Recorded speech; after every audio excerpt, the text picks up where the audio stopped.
Hola a todos. Bueno, muchas gracias por la presentación. Buenas tardes desde España, buenos días desde Latinoamérica y desde donde estén, de otros lugares del mundo. Como se ha mencionado, soy Marta Llopis, soy doctora en Medicina Interna y especialista en microbioma en SYNLAB España. Y hoy pues les voy a hablar del análisis de microbioma, de microbiota, y vamos a hablar desde la cavidad oral al tracto gastrointestinal. Vamos a empezar hablando de la microbiota humana. ¿Qué es lo que sabemos hoy? Pues bien, la microbiota humana se encuentra en todo el cuerpo. Gracias a un proyecto del NIH, nombrado Human Microbiome Project, que empezó en 2008, sabemos que tenemos microbiotas en diferentes partes del cuerpo, como podemos ver en esta imagen de la derecha. Tenemos en la boca, en la nariz, tenemos en la piel, en el tracto genital, gastrointestinal, esófago, pulmones, etc. Tenemos muchas microbiotas en el cuerpo. Y gracias a este proyecto se vio que esas microbiotas tenían diferentes características, unas muy abundantes, otras no tanto, pero realmente eran muy diferentes las unas de las otras. Y las vemos en estas representaciones en pastel que vemos aquí, donde se muestran los filos. Los filos al final son una clasificación de microorganismos, es la clasificación superior, los grandes grupos de diferentes bacterias. Y vimos, por lo tanto, que estábamos invadidos de alguna manera, ¿no? O cubiertos por microbiotas muy distintas.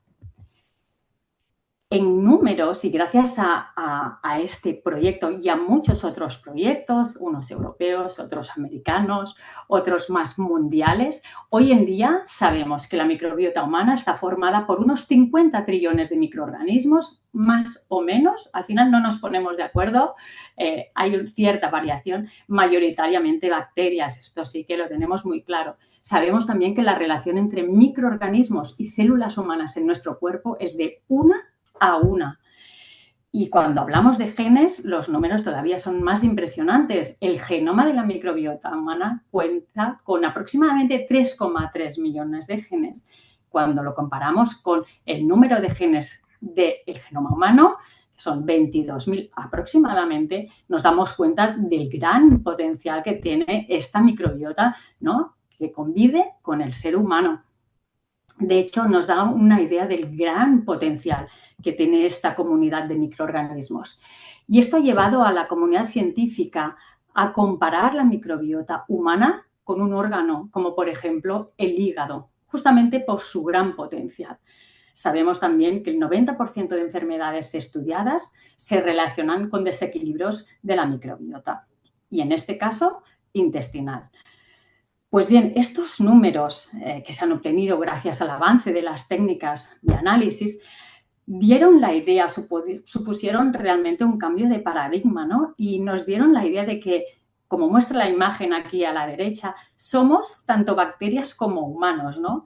Incluso portadas de revistas de primera línea como la que vemos, ¿no? The Self You Never Knew. Realmente somos tanto bacterias como seres humanos. Pues bien, las diferentes microbiotas humanas, como ya he dicho, han sido ya descritas, y aquí vemos una imagen, ¿no?, en la que constan pues, los géneros y filos más comunes en las diferentes microbiotas. Y hay un factor común en todas las microbiotas, ¿no? A medida que han avanzado este tipo de estudios, hay un factor común y muy importante que muestra la imagen de la derecha, que es el equilibrio y la falta de equilibrio. Todas las microbiotas del cuerpo, como ecosistemas que son, ¿no?, de microorganismos que se relacionan con el huésped, que somos nosotros, son ecosistemas, y por lo tanto necesitan estar en equilibrio. Cuando ese equilibrio se rompe, que puede ser debido a factores internos o factores externos, esto produce un desequilibrio que se denomina también disbiosis, o últimamente se prefiere usar el término de falta de eubiosis. Pues bien, esta disbiosis o falta de eubiosis, al final quiere decir lo mismo, es el factor común en la mayoría de enfermedades en las que la microbiota juega un papel relevante. Es decir, cualquiera de estas enfermedades, y hablamos de enfermedades intestinales como enfermedad inflamatoria intestinal, enfermedad hepática, enfermedad renal, desórdenes del cerebro, diabetes, enfermedades respiratorias, cáncer, incluso enfermedades cardiovasculares. En todas ellas se ha visto que los pacientes tienen un desequilibrio en la microbiota. Una de las preguntas que nos hacíamos, ¿no?, y que a mí me hacen a menudo es ¿cómo puede ser que la microbiota, sobre todo intestinal, ¿no?, que es la que quizás es la más conocida por ser también la más abundante, cómo puede ser que los microorganismos confinados al intestino ejerzan un papel en otros órganos, ¿no?, y en tantos sistemas? Pues bien, esta imagen, ¿no?, el círculo que está en morado muestra metabolitos, muestra citoquinas inflamatorias, ¿no? Al final, esa relación se da mediante la producción de sustancias, diferentes tipos de sustancias microbianas que se llaman metabolitos. Metabolitos que produce la microbiota pueden viajar por todo el cuerpo, incidiendo de manera diferente en diferentes órganos y en nuestra fisiología en general. La microbiota sabemos que también ejerce un papel muy relevante en el sistema inmunitario. En el sistema inmunitario. De hecho, ayuda a la maduración del sistema inmunitario del feto. Esto ya lo conocemos, ¿no?, del feto y luego del bebé, cuando una vez ha nacido. Pues bien, se sabe que esta modulación del sistema inmunitario también interviene en muchas de estas enfermedades. Es un factor, ¿no?, importante en el desarrollo, en la perpetuación de estas enfermedades en relación con la microbiota. Algunos expertos ya dicen, ¿no?, que la microbiota o el estudio de la microbiota es uno de los mayores avances en medicina, es una revolución clínica, ¿no? Yo no sé si es verdad, como experta en microbiota, lo que sí sé es que cada año descubrimos más relaciones y realmente es un mundo apasionante que yo hoy intentaré transmitirles, ¿no? ¿Qué más sabemos? Hay muchas microbiotas, hay mucha comunicación con diferentes órganos. Ya conocemos la importancia de la microbiota intestinal. Realmente parece el eje central, ¿no? Seguramente es porque es la microbiota más importante. Y se han descrito ya, como muestra la imagen a la derecha, esos círculos en rojo, que hay un eje intestino-pulmón. Un eje en el cual las microbiotas se comunican y esa relación está asociada con neumonía, asma, EPOC y cáncer de pulmón.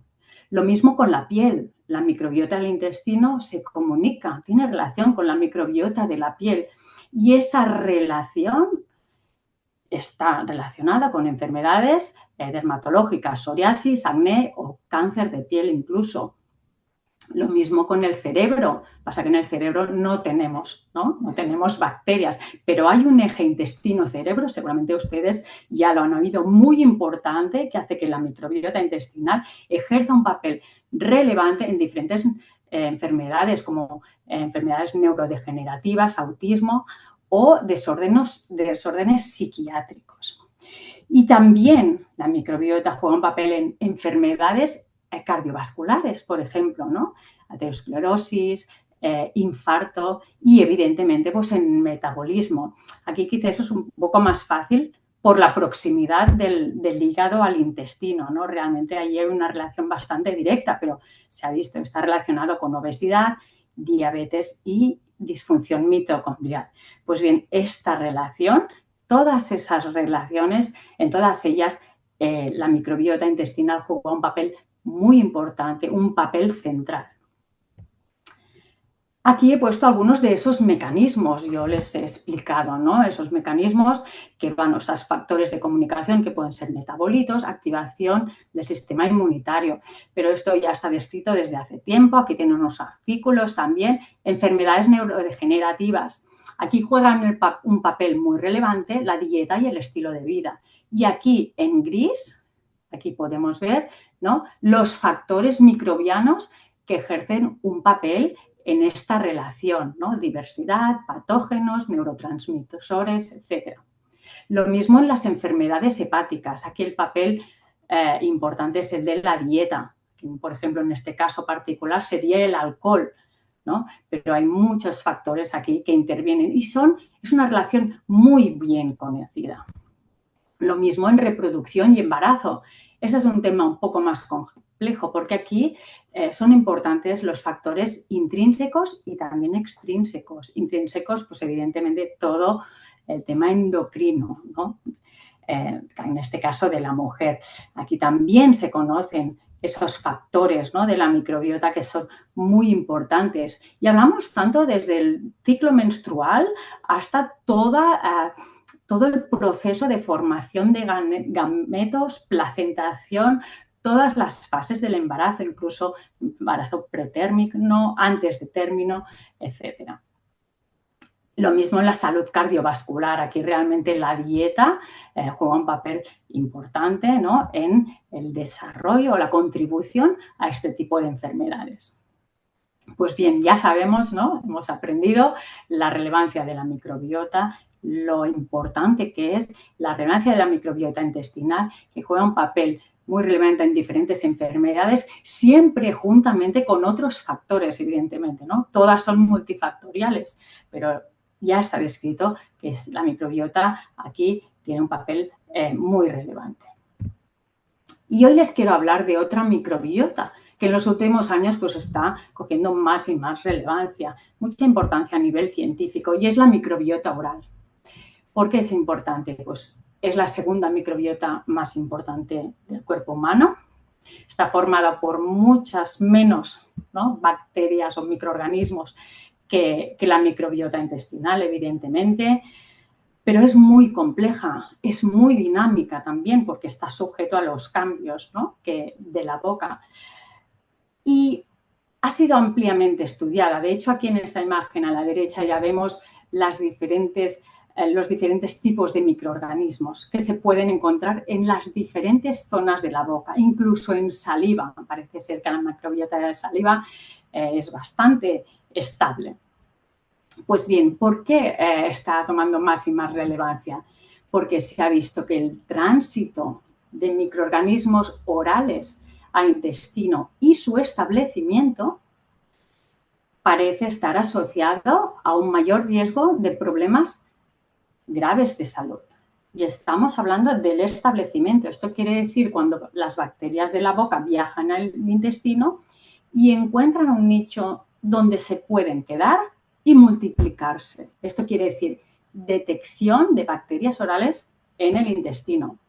¿Con qué enfermedades se asocia? Pues enfermedades intestinales, como ven en el esquema, enfermedad inflamatoria intestinal, cáncer colorectal, diabetes, cáncer de páncreas, nacimiento prematuro, enfermedades neurodegenerativas como por ejemplo Alzheimer, enfermedad cardiovascular, otras enfermedades que son más autoinmunes como la artritis reumatoide o el lupus, incluso la fibrosis quística. Se han descrito ya también, y lo ven en esta imagen, los microorganismos que han sido asociados, microorganismos orales, que cuando se encuentran en el intestino se asocian a este tipo de enfermedad. Por lo tanto, la microbiota intestinal es muy importante, pero la microbiota intestinal no se tiene que olvidar. ¿Cuáles son los factores que podrían hacer que hubiese ese tránsito, ¿no?, y establecimiento de microbios orales a intestino? Pues son varios y hay diferentes vías de traspaso, ¿no?, digásemos, o de tránsito. Puede ser una vía más sanguínea, puede ser una vía mucosal, pasar por las mucosas. Esto se está todavía estudiando, pero los factores que parecen tener relación con esto son la higiene oral, es decir, una mala higiene oral hace que aumenta la probabilidad de que bacterias orales pasen al intestino, el uso de ciertos medicamentos, entre ellos los inhibidores de bombas de protones, por ejemplo. Hay varios factores que podrían facilitar ese tipo de tránsito. Luego hay un factor muy importante, es si tenemos una microbiota intestinal diversa, fuerte, resiliente, sana, aunque lleguen microorganismos, estos van a ser expulsados. Es decir, hay muchos factores ahí, ¿no? Tenemos que cuidar nuestra salud oral, ¿no? Y también, sobre todo, la microbiota intestinal para evitar que estos microorganismos se establezcan. En todo caso, este es un tema, ¿no?, que está muy en auge actualmente.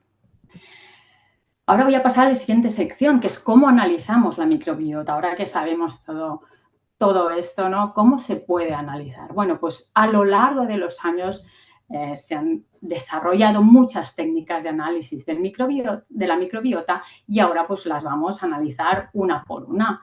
Tenemos el cultivo microbiológico, ¿verdad?, que seguramente ustedes ya conocen. Se basa en el enriquecimiento de bacterias que queremos detectar, ¿no? Primero en cultivo líquido, luego en cultivo sólido, para al final quedarnos con esas bacterias que nosotros queremos detectar, queremos cuantificar.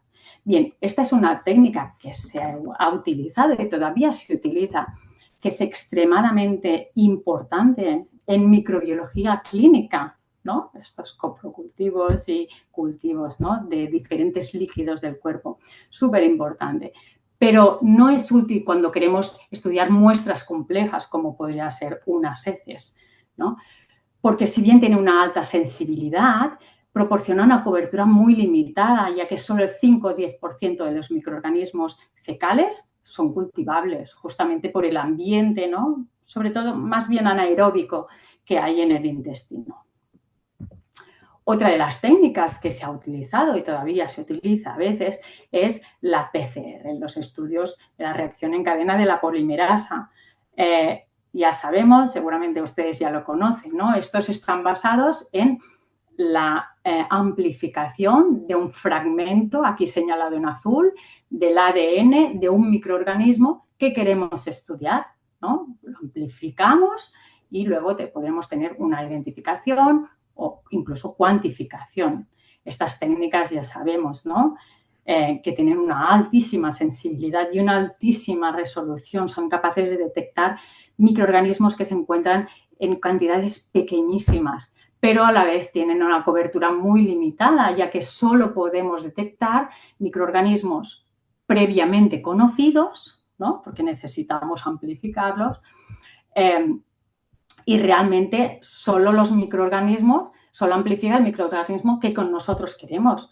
No sería una técnica válida para el microbioma intestinal porque cada uno tiene su propio microbioma. Sabemos que es muy diverso y tiene muchísimos microorganismos, con lo cual tampoco es una técnica que sea útil hoy en día, ¿no?, para hacer un estudio de microbiota. Estas dos técnicas de las que hemos hablado son técnicas que hacen un análisis dirigido, es decir, tanto la una como la otra van a buscar microorganismos particulares. Pues bien, ahora voy a hablar en primera persona porque yo hice investigación durante varios años, ¿no? Y cuando yo empecé mi tesis, yo cultivaba heces, ¿no?, de seres humanos, de animales de laboratorio. Pues bien, nosotros pensábamos que estábamos cubriendo, ¿no?, la mayoría de microorganismos en el intestino. Y cuando empezamos a utilizar microscopía electrónica, y esta es una micrografía, ¿no?, de microscopía electrónica justamente, nos dimos cuenta de que lo que obteníamos en las micrografías, cuando lo comparábamos con esas técnicas cultivo PCR, veíamos que no obteníamos ni de lejos, ¿no?, el mismo tipo de información. Entonces empezamos a pensar que seguramente no estamos utilizando las técnicas adecuadas. Y utilizo esta imagen del iceberg porque que seguramente habrán visto ya en muchas ponencias, pero realmente da la idea de lo que hoy sabemos. Estábamos viendo una pequeñísima parte de lo que es realmente, en ese caso yo estudié la microbiota intestinal, una pequeñísima parte de la microbiota intestinal. No se conocía todavía. Por ello, la comunidad científica empezó a desarrollar de manera rapidísima técnicas que no fuesen dirigidas, ¿no? Y es cuando empezó el análisis, los estudios de secuenciación, que es hoy en día pues, lo más adecuado, ¿no?, teniendo en cuenta que son muestras muy complejas. ¿En qué se basan estos estudios de secuenciación? Tenemos una muestra compleja extraemos el material genético, el ADN, y aquí está representado en círculos porque las bacterias tienen un ADN circular. Hay varias técnicas. Tenemos la técnica que es más primaria, más antigua, ¿no? Aún se descubrió en el año 2000-2001, ¿no? Y que consiste en la amplificación de una región pequeña del gen 16S del RNA ribosómico. Aquí lo he representado, se amplifica esta pequeña fracción con la ventaja de que este gen lo tienen todas las bacterias de la Tierra. Como es un gen común, cuando nosotros amplificamos ese gen, podemos obtener, y luego lo secuenciamos, podemos obtener un listado de todas las bacterias presentes en esa muestra. Pues bien, esta técnica fue muy importante porque permitió por primera vez comparar muestras de heces de individuos sanos y compararlo con individuos enfermos. Como obteníamos un listado de microorganismos presentes, bacterias, vimos por primera vez que realmente parecía haber un desequilibrio en los pacientes que estaban enfermos, ¿no? En diferentes enfermedades. Sin embargo, esta técnica tiene algunas limitaciones. Primera, que solo detecta bacterias, no otros microorganismos presentes en el intestino. Luego tiene la problemática de que puede haber un sesgo de cebador. Diferentes tipos de bacterias pueden tener diferente afinidad por el primer, ¿no? En concreto. Y luego que al ser una amplificación, al final tenemos otro sesgo, que es el de la amplificación, ¿no? No nos permite hacer una cuantificación real, ¿no? De microorganismos. Pues bien, debido a estas limitaciones se desarrollaron otras técnicas más complejas, más precisas, ¿no? Como la técnica de secuenciación completa o metagenómica shotgun. Esta técnica está basada en una secuenciación de todo el genoma microbiano, de modo que salvamos las limitaciones que he mencionado. Podemos detectar no solo bacterias, sino otros microorganismos presentes. Podemos hacer una cuantificación relativa muy precisa de bacterias, de microorganismos, y además podemos acceder a diferentes tipos de genes. Y ahora veremos las grandes ventajas. Esto realmente nos permite acceder a genes de interés que puedan tener diferentes tipos de bacterias. Y esto es muy relevante. ¿Qué aplicabilidad tiene estas técnicas, ¿no? de microbiota, ¿no? Y ahora voy a pasar al término microbioma. ¿Por qué? Porque vamos a hablar de la técnica más avanzada, que es la técnica de la secuenciación shotgun, ¿no? Secuenciación metagenómica. Cuando hablamos de microbiota, hablamos de los microorganismos que hay en una muestra. Cuando hablamos de microbioma, hablamos de los microorganismos, hablamos de los metabolitos que producen, hablamos de las estructuras que tienen estos microorganismos que pueden ejercer cierta función y pueden impactar en el sistema inmunitario. Hablamos de fagos, hablamos de plásmidos, hablamos de multitud de estructuras de los microorganismos y también de cómo estos microorganismos y todas las estructuras interactúan con el huésped. Esto es el microbioma, el estudio del todo, microorganismos y toda esa interacción.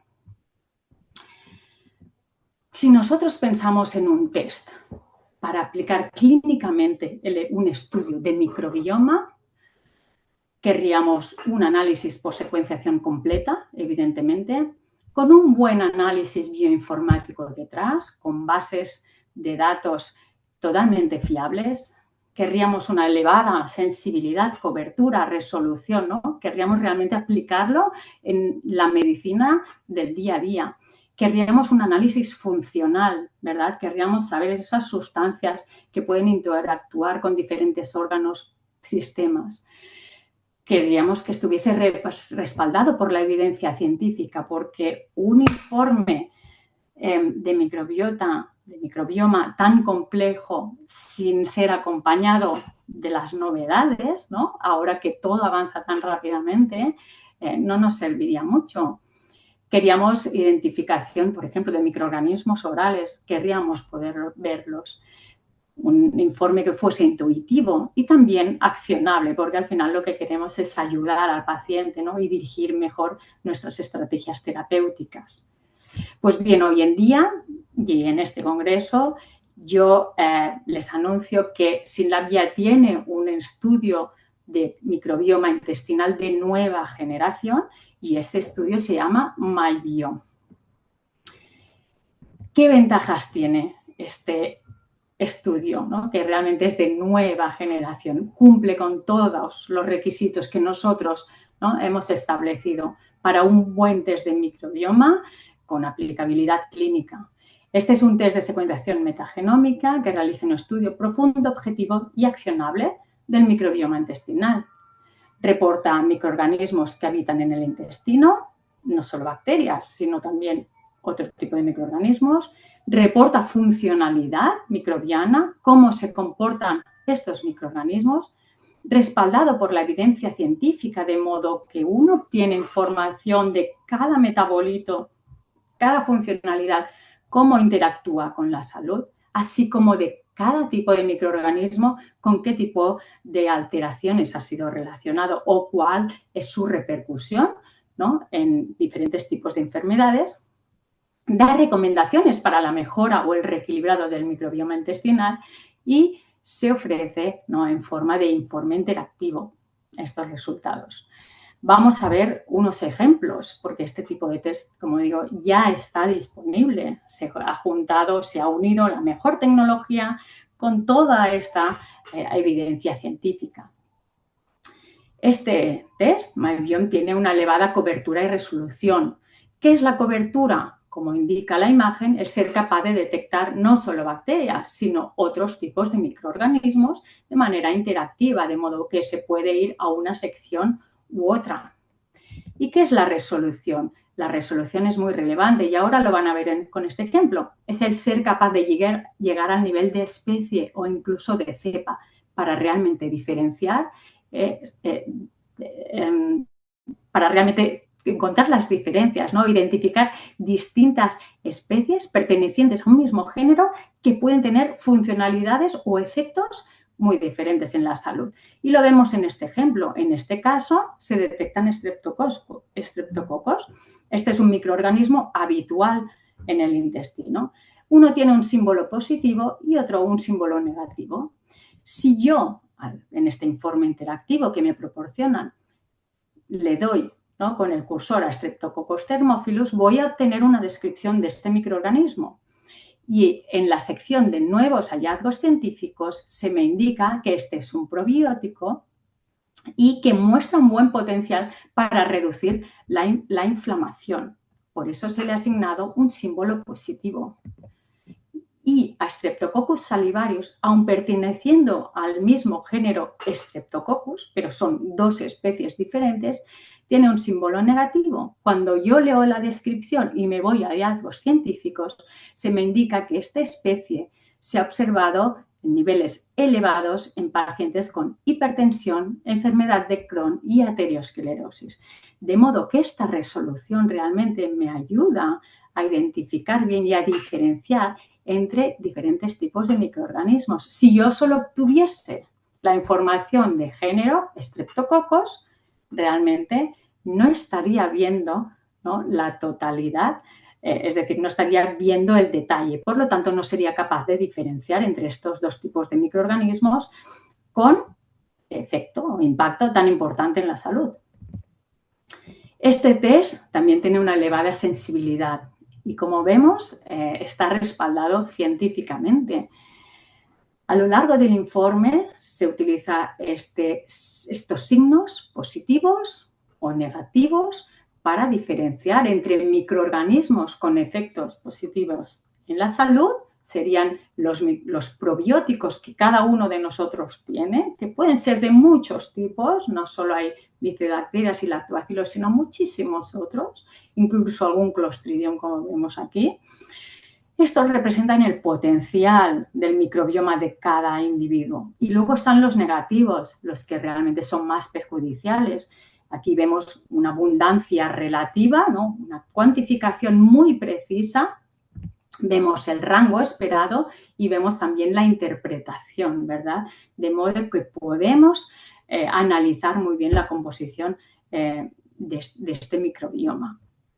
Como hemos visto antes, uno puede clicar cada tipo de microorganismo para encontrar una información bastante exhaustiva, aunque fácil de utilizar, como fuente de energía utilizada, metabolitos producidos, metabolitos consumidos y, como no, los hallazgos científicos, ¿verdad?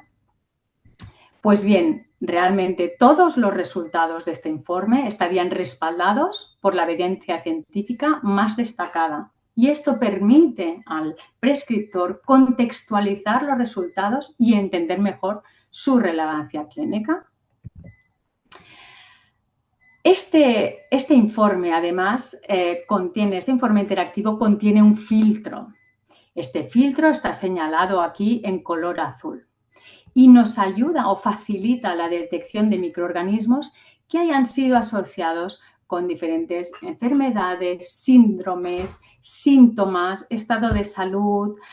Podemos poner aquí cualquier tipo de palabra y la lista será filtrada y nos mostrará solo los microorganismos que tienen esa palabra en su descripción. De modo que si yo tengo una sospecha de enfermedad de Crohn, tengo una sospecha de enfermedad metabólica, tengo algún tipo de sospecha clínica, yo podría poner, ¿no?, escribir esta palabra en el filtro y vería cómo el microbioma está influenciando, ¿no?, esta enfermedad. Evidentemente, un test de microbioma, en este caso, no es diagnóstico, pero sí nos ayuda mucho a entender cómo el microbioma está repercutiendo en la salud. Es decir, qué tipo de ambiente está creando ese microbioma según los datos científicos, ¿no?, y estos estudios que acompañan el informe. Si tenemos muchos microorganismos asociados con una enfermedad u otra, podremos entender que la contribución será importante. También nos permite, evidentemente, pues la detección de microorganismos no esperados, ¿no? Aquí he puesto, por ejemplo, oral. En este caso, se filtra, se introduce la palabra oral y nos muestra solo los microorganismos de origen oral. En este caso vemos 5 microorganismos. Realmente es más de lo esperado, pero podemos encontrar microorganismos nuevos, microorganismos que provengan, por ejemplo, de alimentos en mal estado. Realizamos una lectura del microbioma de modo que obtenemos lo que realmente está en el intestino. Hemos visto infecciones por microorganismos que provienen de animales de compañía, por ejemplo. Entonces, realmente este tipo de informe, esta tabla dinámica, este filtro ayuda mucho al profesional a entender, ¿no?, y le permite buscar un poco y confirmar su sospecha clínica.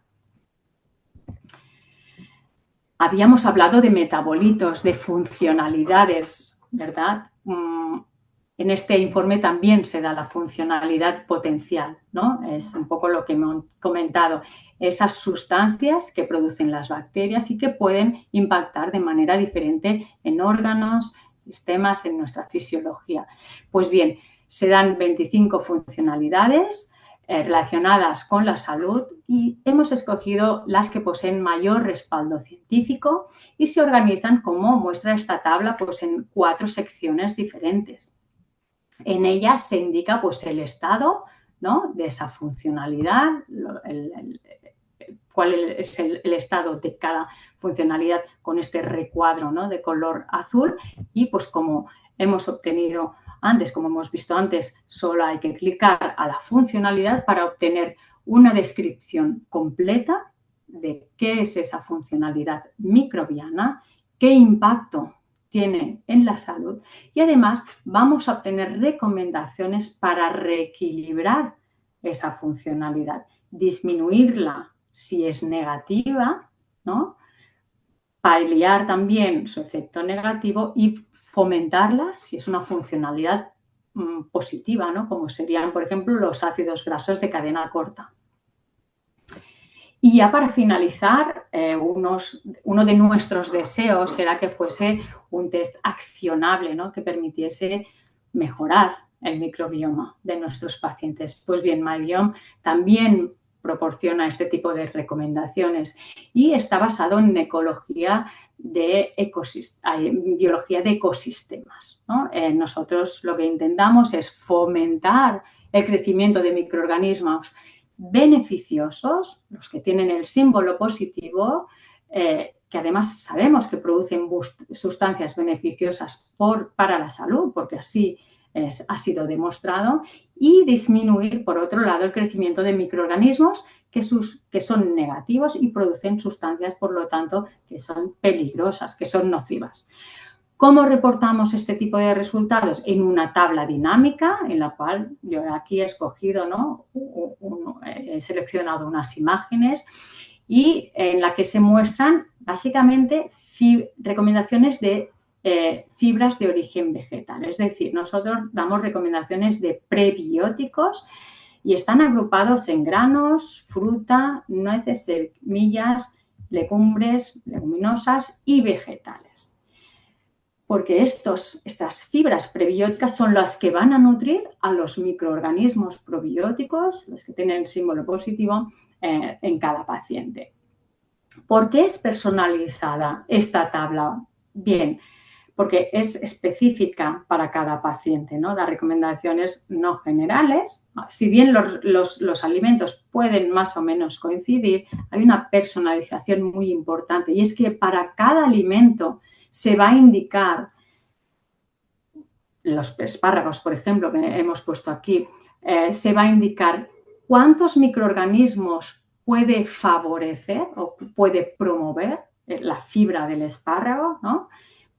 Y cuántos microorganismos están por debajo de los niveles óptimos, de modo que yo podré seleccionar en esta tabla con estos alimentos, los alimentos que van a ser más beneficiosos para mi paciente. Y una vez tenga esos alimentos que van a favorecer el crecimiento de un mayor número de microorganismos beneficiosos en mi paciente, puedo descargar la lista de alimentos seleccionados, de modo que el paciente se puede ir a su casa con la lista de estos alimentos que van a promover el crecimiento de las bacterias beneficiosas que él ya tiene en su intestino y favorecer el crecimiento de las que quizás no hayamos visto, pero que seguramente deberían estar. Y ahora hablar un poco de la experiencia clínica. Llevamos ya 3 años con este test. Ha sido lanzado en 19 países, entre los cuales están muchos de Latinoamérica.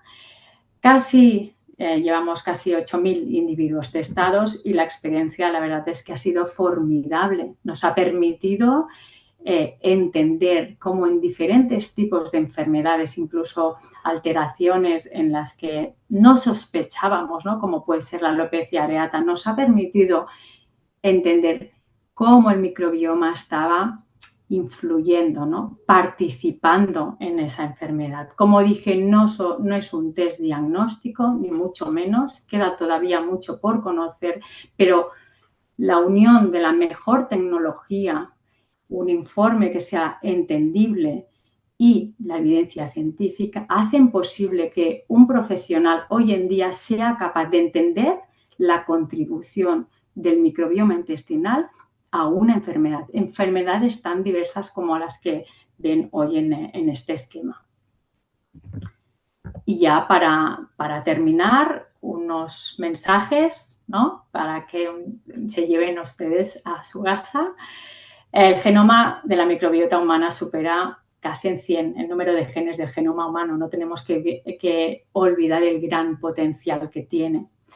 Algunos expertos aseguran que este tipo de estudios es uno de los avances más importantes en medicina y todavía nos queda mucho por descubrir, de modo que estemos atentos. Y si bien todavía queda gran parte del microbioma intestinal por conocer, realmente nos queda mucho por conocer, no solo microorganismos, sino esas dinámicas y su efecto en diferentes, ¿no? Estados de salud. En oncología hoy en día se está evolucionando muchísimo. Las nuevas tecnologías y la evidencia científica hacen posible la creación de análisis de nueva generación como el que les he presentado hoy, que si bien no son diagnósticos, permiten comprender cómo el microbioma está influenciando en la fisiología del huésped. Y me despido agradeciendo enormemente que me hayan dado la oportunidad de participar en este evento. Muchas gracias a todos y buenos días.